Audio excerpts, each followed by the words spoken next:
মানুষকে নিয়ন্ত্রণ করা খুবই সহজ যদি আপনি তার সঠিক কৌশলগুলো জেনে রাখুন। ফর এক্সাম্পল, এই মলমটা যদি আপনি এখান দিয়ে টিপ দেন তাহলে এটা কখনোই বের হবে না। যদি এই সামনে দিয়ে মুখাটাগুলো টিপ দেন তাহলে নিশ্চিতভাবে এই মলমটি বের হয়ে যাবে।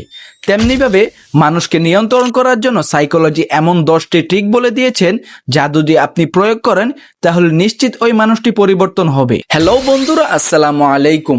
আমার নাম হচ্ছে রায়হান আর আপনারা দেখছেন রায়হান ড্রামা ইসলামিক ভিডিও। আর আজকে আমরা এই ভিডিওর মাধ্যমে এমন 10টি ট্রিক শিখব যা দিয়ে আপনারা খুব সহজেই মানুষদেরকে নিয়ন্ত্রণ করতে পারবেন। আর শেষের 3টি তো আপনারও খুব প্রয়োজনীয়, তাই একদমই মিস করবেন। 1 নম্বরে রয়েছে লোভী। ধরুন আপনার একজন বন্ধু রয়েছে, আপনি জানেন সে খুব লোভী, কিন্তু আপনি যদি তার কাছে গিয়ে আদর্শ এবং নৈতিকতা স্বীকার করেন তাহলে সে আপনার কথা কখনোই শুনবে না। তার ভাষা হলো স্বার্থ এবং টাকা। তার সাথে এই বিষয়ে কথা বললে সে আপনার আনুগত্য স্বীকার করবে।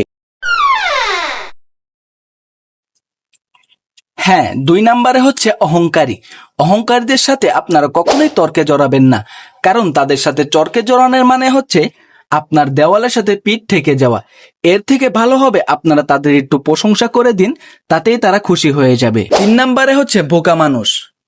হ্যাঁ, ধরুন একজন মানুষ উল্টো পথে হাঁটছে, যদি আপনি তাকে বেশি জ্ঞান দিতে যান তাহলে হয়তো সে ভাববে আপনি তার শত্রু। তার থেকে ভালো হবে আপনি তাকে তার নিজের মতো কাজ করতে দিন। যখন তার পিঠ থেকে যাবে তখন সে নিজে নিজে আপনার কাছে চলে আসবে। 5 নম্বরে হচ্ছে অসহায় মানুষ। তারা কখনোই বেশি টাকা পয়সা অথবা নিজের প্রশংসা শুনতে চায় না। তারা শুধু এমন একজন মানুষকে চায় যে তাকে বুঝবে এবং তাকে ভালোবাসবে। 6 নম্বরে হচ্ছে ক্ষুধার্ত মানুষ। একটি প্রবাদ আছে, খালি পেটে নাকি ধর্ম হয় না।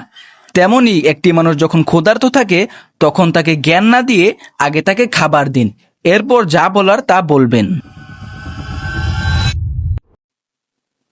7 নম্বরে হচ্ছে কর্মচারী। কর্মচারীদেরকে দিয়ে তাদের সঠিক কাজ করে নেওয়ার উপায় হচ্ছে তাদের সাথে ভালো ব্যবহার করুন এবং তাদের কাজের সঠিক দাম দিন এবং তাদের বেতন বাড়িয়ে দিন, তাতেই তারা খুশি হয়ে যাবে। ভুলেই গেছিলাম, আর বাকি রয়েছে মাত্র 3টি।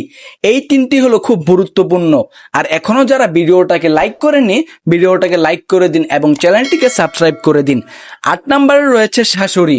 আমরা সকলেই জানি বউকে নিয়ন্ত্রণ করতে গেলে শাশুড়িকে হাতে রাখতে হয়। আর শাশুড়িকে নিয়ন্ত্রণ করার পদ্ধতি হচ্ছে শাশুড়িকে মিষ্টি মিষ্টি কথা বলুন আর বছরে বছরে শাড়ি অথবা নানান ধরনের জিনিস দিলে তারা খুশি হয়ে যাবে। আর বাকি রয়েছে 2টি, একটি হলো স্বামী আর একটি হলো স্ত্রী।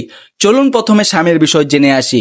স্বামী সারাদিন বাইরে কাজ করার পর তার মেজাজ এইভাবেই গরম হয়ে যায়, আর যখন সে ঘরে আসে তখন যদি আপনি তার সাথে চিল্লাপাল্লা করেন তাহলে হয়তো তার মেজাজ আরো গরম হয়ে যাবে। এর থেকে বুদ্ধিমান স্ত্রীর কাজ হবে আপনি তার সাথে ঠান্ডা ভাষায় কথা বলুন এবং তাকে পানি অথবা অন্য ধরনের খাবার এনে দিন, কারণ তার পেটে সেই সময় ক্ষুধা থাকে। তাহলে সে যখন তার রাগ থেমে যাবে তখন সে নিজে নিজেই বুঝতে পারবে। এবং ফাইনালি 10 নম্বরে রয়েছে স্ত্রী। তারা শুধু চায় তাদের স্বামী যাতে তাদেরকে অবহেলা না করে এবং তাদেরকে একটু সময় দেয় এবং ভালোবাসা দেয়, তাতেই তারা খুশি হয়ে যায়। ভিডিওটা কেমন লাগলো কমেন্টে বলে যাবেন এবং চ্যানেলটাকে সাবস্ক্রাইব না করে থাকলে এখনই করে ফেলুন। দেখা হবে পরবর্তী কোনো ভিডিওতে।